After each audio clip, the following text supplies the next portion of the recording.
അറിയണേട്ടാ നമുക്ക് വലിയ സംഗതിയാന്നൊക്കെ തോന്നും. ഇപ്പോൾ പുതിയൊരു സംഭവം വരുന്നുണ്ട്. അതായത് ലോക ചരിത്രത്തിലെ ഏറ്റവും അറിയപ്പെട്ട പ്രവാചകനായിരുന്നു സയ്യിദുന ഇബ്രാഹിം അലൈഹിസ്സലാം. ഇബ്രാഹിം നബി, മില്ലത്തു ഇബ്രാഹിം എന്ന് ഇബ്രാഹിം നബി അലൈഹി ഇസ്ലാമിൻ്റെ മാർഗത്തിന് പറയും. മില്ലത്ത് ഇബ്രാഹിം ഹനീഫ. ഉമ്മത്തു ഇബ്രാഹിം എന്നും പറയും. ഇന്ന ഇബ്രാഹിമ കാന ഉമ്മത്തൻ വാഹിദ. തീർച്ചയായും ഇബ്രാഹിം നബി അലൈഹി സ്വലാം ഒറ്റയ്ക്കൊരു സമുദായമായിരുന്നു. ചില വാക്കുകൾ അതിൻ്റെ യഥാർത്ഥ ഭാഗത്ത് നിന്ന് തെറ്റിക്കുന്നുണ്ട്. അതിൽപ്പെട്ടതാണ് മില്ലത്ത്, ഉമ്മത്ത് തുടങ്ങിയ വാക്കുകൾ അതിൻ്റെ യാഥാർത്ഥ്യങ്ങളിൽ നിന്ന് തെറ്റിക്കാൻ വേണ്ടി ചിലർ ശ്രമിക്കുന്നുണ്ട്. ഇബ്രാഹിം നബി അലൈഹി സ്വലാം ലോക ചരിത്രത്തിൽ ഇസ്ലാമിക ദഅവത്തിന് വേണ്ടി ഏറ്റവും കൂടുതൽ നടന്നൊരു മനുഷ്യനാണ്. നടന്ന് കാല് തേഞ്ഞിട്ടുണ്ട്. സയ്യിദുന ഇബ്രാഹിം നബി അലൈഹി ഇസ്ലാമിന് രണ്ട് മക്കളാണ്, ഇസ്മായിൽ അലൈഹി ഇസ്ലാമും സയ്യിദുന ഇസ്ഹാഖ് നബി അലൈഹി ഇസ്ലാമും. ഇസ്മായിൽ അലൈഹി ഇസ്ലാം ഹാജറ ബീവിയും മക്കയിലേക്ക് താമസം മാറി. ഇബ്രാഹിം നബി അലൈഹി ഇസ്ലാം മക്കയിൽ കൊണ്ടുവന്ന് ഹാജറ ബീവിയെയും ഇസ്മായിൽ അലൈഹി ഇസ്ലാമിനെയും താമസിപ്പിച്ചു. അങ്ങനെ ഇസ്മായിൽ അലൈഹി ഇസ്ലാം വളർന്ന് മക്കയിൽ വന്ന് താമസമാക്കിയ ഒരു കച്ചവടക്കാരിൽ നിന്ന് കല്യാണം കഴിച്ച്, ആദ്യൊരു കല്യാണം കഴിച്ചു. വാപ്പാൻ്റെ നിർദ്ദേശത്തെ തുടർന്ന് ആ സ്ത്രീയെ മൊഴി ചൊല്ലി രണ്ടാമതൊരു കല്യാണം കഴിച്ചു. അതിൽ മക്കളുണ്ടായി. അങ്ങനെ മക്കയിൽ ജനവാസം അധികരിച്ചു. ഇസ്മായിൽ അലൈഹി ഇസ്ലാമിൻ്റെ സന്താന പരമ്പരയാണ് മക്കയിൽ ഭൂരിഭാഗവും ഉള്ളത്.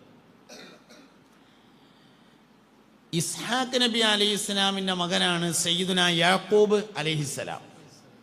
യാക്കൂബ് നബി അലൈഹി ഇസ്ലാമിന് ഇസ്രായേൽ എന്ന ഒരു ഓമനപ്പേരുണ്ടായിരുന്നു.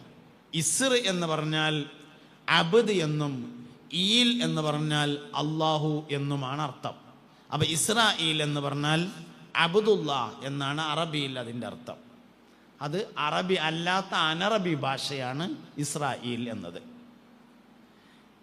യാക്കൂബ് നബി അലൈഹി ഇസ്ലാമിൻ്റെ ഓമനപ്പേരാണ് ഇസ്രായേൽ. യാക്കൂബ് നബി അലൈഹി ഇസ്ലാമിൻ്റെ സന്താന പരമ്പരയാണ് ബനു ഇസ്രായേൽ. ലോകത്ത് വന്ന 99% അമ്പിയാക്കളും ബനു ഇസ്രായേലിലാണ്. അതായത് ഇസ്ഹാഖ് നബി അലൈഹി ഇസ്ലാമിൻ്റെ സന്താന പരമ്പരയിലാണ്. ഇസ്ഹാഖ് നബിയുടെ മകനാണ് യാക്കൂബ് നബി അലൈഹി ഇസ്ലാം.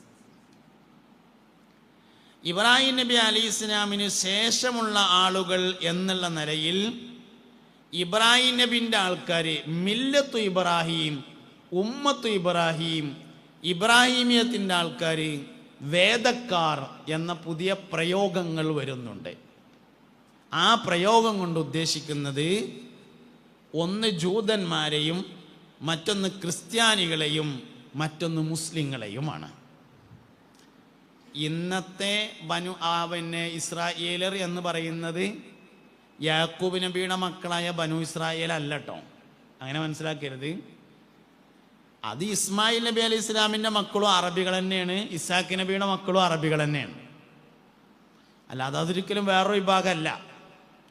ഇസ്മായിൽ അലൈഹി ഇസ്ലാം മക്കയിലേക്ക് താമസം മാറി. ഇസ്മായിലിൻ്റെ സന്താന പരമ്പര മക്കയിലാണ് ഉണ്ടായത്, അതും അറബികളാണ്. ഇസ്ഹാഖ് നബി അലൈഹി ഇസ്ലാമിൻ്റെ കുടുംബം ഫലസ്തീനിലും അനുബന്ധ സ്ഥലങ്ങളിലും താമസിച്ചിരുന്നു, അതും അറബികൾ തന്നെയാണ്. ഇന്നത്തെ ഇസ്രായേലർ എന്ന് പറയുന്നത് ലോകത്തിൻ്റെ വിവിധങ്ങളായ ഭാഗങ്ങളിൽ നിന്ന് ഇസ്രായേലിലേക്ക് കുടിയേറി താമസിച്ചിട്ടുള്ള ജൂതന്മാരാണ്. ജൂതന്മാർ രണ്ട് വിഭാഗമുണ്ട്. ഒന്ന് അടിസ്ഥാന ജൂതന്മാരും, രണ്ട് ജൂതമതത്തിലേക്ക് മാറിയ ആളുകളും. ജൂതമതത്തിലേക്ക് കൺവെർട്ട് ചെയ്ത ആളുകളെയാണ് ഇന്ന് യഥാർത്ഥത്തിൽ ക്രിസ്ത്യാനികൾ എന്ന് വിളിക്കുന്നത്. ഈസാ നബി അലൈഹി ഇസ്ലാമിൻ്റെ ആളുകൾ എന്ന് അവരെ പരിചയപ്പെടുത്തുമെങ്കിലും അവർ ജൂതന്മാർ തന്നെയാണ്, അടിസ്ഥാന ജൂതന്മാരല്ല എന്ന് മാത്രം. അടിസ്ഥാന ജൂതന്മാരെ ജൂതന്മാർ എന്നും ജൂതമതത്തിലേക്ക് മാറിയവരെ ക്രിസ്ത്യാനികൾ എന്നും വിളിക്കുകയാണ് യഥാർത്ഥത്തിൽ ചെയ്യുന്നത്. ഇത് രണ്ടുമല്ല യാക്കൂബ് നബി അലൈഹി ഇസ്ലാമിൻ്റെ സന്താന പരമ്പര എന്ന് പറയുന്ന ബനു ഇസ്രായേൽ. ആ ബനു ഇസ്രായേലികൾ ഇന്നത്തെ മുസ്ലിങ്ങൾ തന്നെയാണ്. കാരണം യാക്കൂബ് നബി അലൈഹി ഇസ്ലാമിന് ശേഷം നബിമാർ വന്നു, അവരെ കൊണ്ട് വിശ്വസിച്ചു. മൂസാ നബി അലൈഹി ഇസ്ലാം വന്നു, മൂസാ നബിനെ കൊണ്ട് വിശ്വസിച്ചു. ഈസാ നബി അലൈഹി ഇസ്ലാം വന്നു, ഈസാ നബിനെ കൊണ്ട് വിശ്വസിച്ചു. മുഹമ്മദ് നബി സല്ലല്ലാഹു അലൈഹി വസല്ലം വന്നു, നബി സല്ലല്ലാഹു അലൈഹി വസല്ലം തങ്ങളെ കൊണ്ട് വിശ്വസിച്ചു. വിശ്വസിക്കാതെ വളരെ കുറഞ്ഞ ആളുകൾ മാറി നിന്നിരുന്നു. എല്ലാ കാലത്തേക്കുമല്ല, ചില കാലത്തേക്ക്. ഇതെല്ലാം ചേർത്തുകൊണ്ട് മില്ലത്തു ഇബ്രാഹിം, ഉമ്മത്തു ഇബ്രാഹിം, വേദക്കാർ, ഇബ്രാഹിമി ആളുകൾ എന്നൊക്കെ വിളിക്കപ്പെടുന്ന ഒരു പുതിയ രീതി വന്നു ചേർന്നിട്ടുണ്ട്. അതിൽ നിന്നൊക്കെയാണ് യഥാർത്ഥത്തിൽ ഇന്ന് സർവമത സത്യവാദം വന്നുകൊണ്ടിരിക്കുന്നത്. പരിശുദ്ധ ഇസ്ലാമിന് ഘടകവിരുദ്ധമായ വാദമാണ് സർവമത സത്യവാദം എന്നത്. സൗഹാർദ്ദം എന്ന് പറഞ്ഞാൽ എല്ലാ മതവും ശരിയാണെന്ന് പറയലല്ല. ഇസ്ലാമിൻ്റെ അഭിപ്രായത്തിൽ, മുസ്ലിങ്ങളുടെ അഭിപ്രായത്തിൽ ഇസ്ലാം മതം മാത്രമേ ശരിയുള്ളൂ എന്ന് കരുതിയിട്ട് വേറുള്ളവരൊക്കെ ഇവിടുന്ന് ഒഴിവാക്കണമെന്നൊന്നുമില്ല. ശരിതുള്ളൂ, അത് ശരിയാണ്. ബാക്കി നമ്മുടെ അഭിപ്രായത്തിൽ ശരിയല്ല, അവരുടെ അഭിപ്രായത്തിൽ ശരിയാണ്. ഓലങ്ങനെ ജീവിച്ചു പോകുന്നു. ഇന്ത്യ മഹാരാജ്യത്തെ എല്ലാവർക്കും ജീവിക്കാനുള്ള സ്വാതന്ത്ര്യമുണ്ട്, അവകാശമുണ്ട്. അത് നമ്മൾ അംഗീകരിച്ചു കൊടുക്കുമ്പോഴാണ് നമ്മൾ ഇന്ത്യക്കാരാവുള്ളൂ. അംഗീകരിച്ചു കൊടുത്തേ മതിയാവുള്ളൂ. പിന്നെ ഈ മനുഷ്യത്വം എന്ന് പറഞ്ഞ സാധനം ഇതൊന്നിട്ടല്ലേനും, അത് വേറെ സാധനമാണ്. മനുഷ്യത്വം കാണിക്കാൻ മതം നമ്മളതാവണം നിർബന്ധമൊന്നുമില്ല. ഇതെല്ലാം കൂടി ഇങ്ങനെ ചേർത്ത് വെച്ചിട്ട് ഉമ്മത്ത്, മില്ലത്ത് തുടങ്ങിയ വാക്കുകൾ തെറ്റിദ്ധരിപ്പിച്ചുകൊണ്ടുള്ള ഒരു പുതിയ സമീപനങ്ങളിലേക്ക് പേര് പറയാൻ എനിക്ക് പ്രയാസമുള്ള അറബി രാജ്യങ്ങൾ വരെ വന്നു ചേർന്നിട്ടുണ്ട്. നമുക്ക് പേര് പറയാൻ പ്രയാസമാണ്. അങ്ങനത്തെ അറബി രാജ്യങ്ങൾ വരെ ആ ഒരു കാഴ്ചപ്പാടിലേക്ക് വന്നിട്ടുണ്ട്.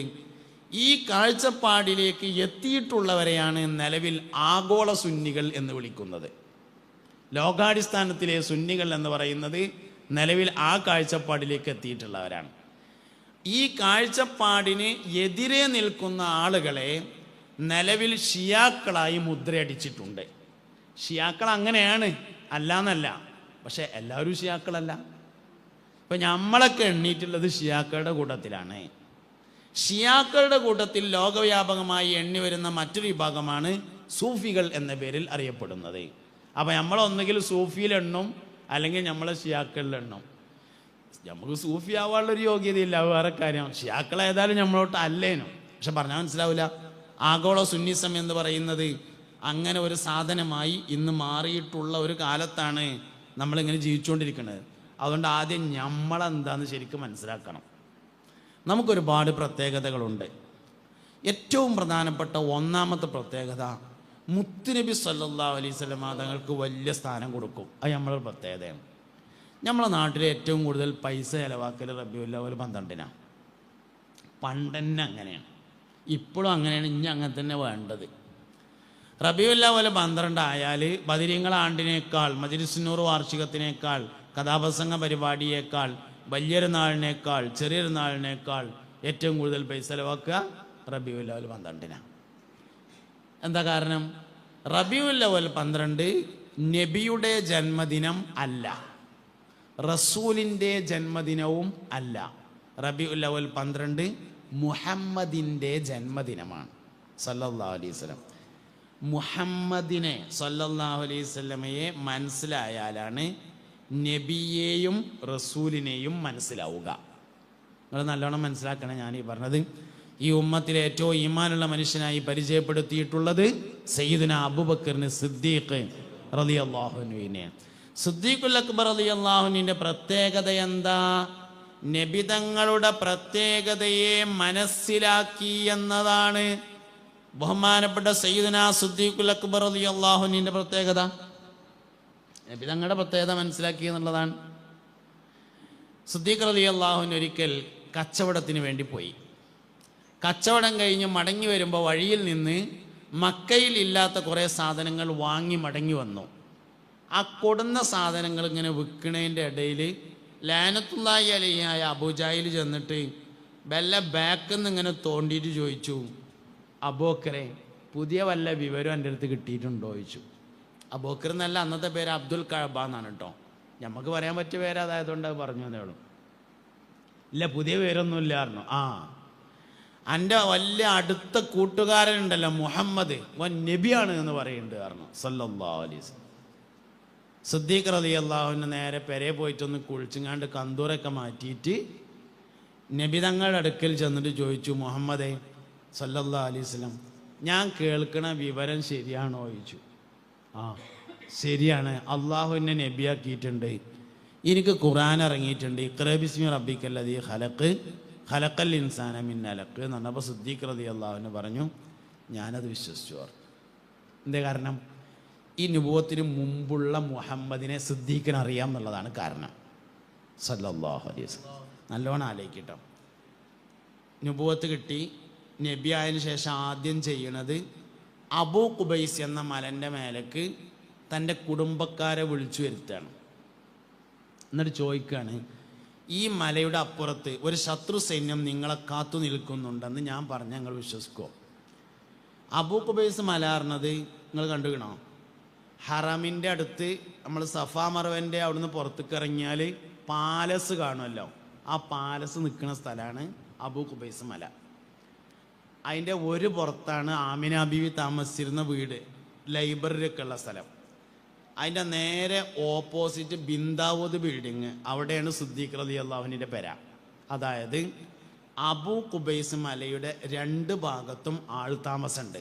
അന്നേ, ഇപ്പോഴല്ല, അന്ന് രണ്ട് ഭാഗത്തും ആൾ താമസമുണ്ട്. ഈ മലൻ്റെ മേലെ കയറിയിട്ട് ചോദിക്കുകയാണ്, ഈ മലൻ്റെ അപ്പുറത്ത് ഒരു ശത്രു സൈന്യം നിങ്ങളെ കാത്തു നിൽക്കുന്നു എന്ന് പറഞ്ഞാൽ നിങ്ങൾ വിശ്വസിക്കുമോ? ഓല് പറഞ്ഞു, നീ പറഞ്ഞാൽ ഞങ്ങളത് വിശ്വസിക്കും. ആ നീ എന്ന് പറഞ്ഞ സാധനം ഉണ്ടല്ലോ, അത് ഈ 40 വയസ്സിന് മുമ്പുണ്ടായ സംഗതിയാണ്. അതങ്ങോട്ട് കയറുന്നതിനാണ് മുഹമ്മദ് നബി കൽബ് കയറുക എന്ന് പറയണത്. നുബുവത്തിനെയും റിസാലത്തിനെയും വിശ്വസിക്കുന്നതിനേക്കാൾ പ്രയാസമുണ്ട് മുഹമ്മദീയത്തിനെ വിശ്വസിക്കാൻ. അതങ്ങോട്ട് കയറ്റലാണ് സുന്നത്ത് ജമാഅത്തിൻ്റെ പണി. അതുകൊണ്ട് റബീഉൽ അവ്വൽ 12 നബിയുടെ ജന്മദിനം അല്ല, റസൂലിൻ്റെ അല്ല, മുഹമ്മദിൻ്റെ ജന്മദിനമാണ്. എന്നിട്ട് 40 കൊല്ലം കഴിഞ്ഞിട്ട് പിന്നെയാണ് നബി ആയത്. അതാണ് സംഗതി. യഥാർത്ഥത്തിൽ ഖുർആൻ ഷരീഫ് മുഹമ്മദ് നബി നബിയാണെന്നതിൻ്റെ തെളിവാണ്. ഖുർആൻ നമ്മക്കിറങ്ങിയതല്ലോ, ഖുർആൻ മുഹമ്മദ് നബിക്ക് ഇറങ്ങിയതാണ്. നിസ്കാരം അള്ളാഹു തആല നമ്മക്ക് തന്നതല്ല. നിസ്കാരം അള്ളാഹു മുഹമ്മദ് നബിക്ക് കൊടുത്തിട്ട് മുഹമ്മദ് നബി നമ്മക്ക് തന്നതാണ്. നോലുമ്പോ അള്ളാഹു തആല നമ്മക്ക് തന്നതല്ല. നോലുമ്പോ അള്ളാഹു മുഹമ്മദ് നബി സല്ലല്ലാഹു അലൈഹി വസല്ലമക്ക് കൊടുത്തിട്ട് നബി തങ്ങൾ നമ്മക്ക് തന്നതാണ്. ഞമ്മക്ക് അള്ളാഹു തന്നത് മുഹമ്മദ് നബിനെയാണ് സല്ലല്ലാഹു അലൈഹി വസല്ലം. ഹല്ലുക്കും ഫിദ്ദുന്യ ഇയ്യായ, നിങ്ങൾക്ക് അള്ളാഹു നൽകിയ ഏറ്റവും വലിയ ഭാഗ്യം ഞാനാകുന്നു എന്ന് മുഹമ്മദ് നബി സല്ലല്ലാഹു അലൈഹി വസല്ലമ തങ്ങൾ പറഞ്ഞിട്ടുണ്ട്. നാളെ മഹ്ശറയിൽ ആദ്യമായി വിചാരണക്ക് വിളിക്കുക നമ്മളെയായിരിക്കും. എന്താ കാരണം? മുഹമ്മദ് നബി സല്ലല്ലാഹു അലൈഹി വസല്ലം. നാളെ സ്വർഗത്തിലേക്ക് ആദ്യമായി പ്രവേശനം നൽകപ്പെടുന്നത് നമ്മൾക്കായിരിക്കും. എന്തേ കാരണം? മുഹമ്മദ് നബി സല്ലല്ലാഹു അലൈഹി വസല്ലം ആണ് കാരണം. അതുകൊണ്ട് അഹ്ലുസുന്നത്തി വൽ ജമാഅത്തിൻ്റെ ആളുകളുടെ ഒന്നാമത്തെ പ്രത്യേകത മുത്തുനബിനോട് അടങ്ങാത്ത താല്പര്യം. അതുകൊണ്ട് നമ്മളെ പഴയ ആൾക്കാർക്ക് ഏറ്റവും കൂടുതൽ പൈസ ചിലവാക്കുക റബീഉൽ അവ്വൽ 12. റബീഉൽ അവ്വൽ 12 നബിദിന പരിപാടി ഇങ്ങനെ നടന്നുകൊണ്ടിരിക്കുമ്പോൾ പൂർവ്വ വിദ്യാർത്ഥികൾ വന്നിട്ട് സദർ ഉസ്താദിനോട് ചോദിക്കും, പൂർവ്വ വിദ്യാർത്ഥികൾക്ക് പാടാൻ സമയം ഉണ്ടാവുമോ? കാരണം ഇതിങ്ങനെ കഴിയണതിനനുസരിച്ച് അടിയിൽ നിന്ന് ഇങ്ങനെ കയറി വരും. അപ്പോൾ സദർ ഉസ്താദ് പരിപാടിയൊക്കെ ഒന്ന് അഡ്ജസ്റ്റ് ചെയ്തിട്ട് ഒരു 10-40 മിനിറ്റ് ബാക്കി വെച്ചിട്ട് പൂർവ്വ വിദ്യാർത്ഥികളുടെ കലാപരിപാടികൾ ആരംഭിക്കുന്നു എന്ന് പറയുമ്പോൾ കയറിയിട്ട് അങ്ങോട്ട് പാടും. അപ്പോൾ ഗൾഫിൽ നിന്ന് ലീവിന് വന്ന കുട്ടികളുണ്ടാവും, ഓരോ കീശയിലുണ്ടാവും 500ൻ്റെ നോട്ട്, അങ്ങനെ എടുത്തിട്ട് കവറിലിട്ടിട്ട് ഇങ്ങനെ കൊടുക്കും. ഏറ്റവും കൂടുതൽ പൈസ ചിലവാക്കൽ റബീഉൽ അവ്വൽ. എന്തേ? മുഹമ്മദ് നബിയോടുള്ള അടങ്ങാത്ത താല്പര്യം സുന്നികളുടെ വലിയ പ്രത്യേകതയാണ്.